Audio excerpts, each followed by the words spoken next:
যেখানে হাজার হাজার কোটি টাকা খরচ করে শেখ হাসিনার উদ্যোগে জনগণের জন্য মেট্রো রেল বানানো হয়েছিল, আর সেই মেট্রো রেলের যেখানে লিফট ছিল আমরা দেখতে পাচ্ছি সেই জায়গায় গরু রাখা হয়েছে। আসলে কতটাই যে অসম্মানিত করা হয়েছে এই মেট্রো রেলকে, সেটা ভাষায় প্রকাশ করতে পারবো না। কেন? গরুর হাট বসানোর জন্য ঢাকা শহরে কিন্তু জায়গার অভাব ছিল না। যেখানে বসাতো সেইখানে কিন্তু মানুষ ওখানে গিয়ে গরু কেনাকাটা করতে পারত। কিন্তু যেখানে মেট্রো রেল মানুষ চলাচল করবে লিফটে, সেই জায়গাটার মধ্যেই কিন্তু গরু রাখার ব্যবস্থা করেছে, যা আমরা দেখতে পেলাম।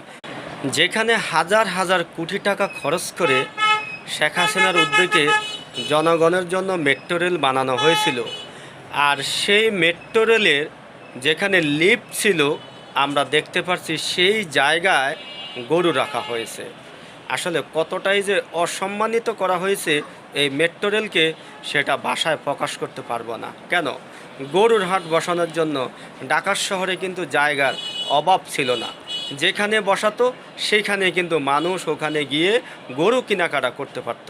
কিন্তু যেখানে মেট্রো রেল মানুষ চলাচল করবে লিফটে, সেই জায়গাটার মধ্যেই কিন্তু গরু রাখার ব্যবস্থা করেছে, যা আমরা দেখতে পেলাম।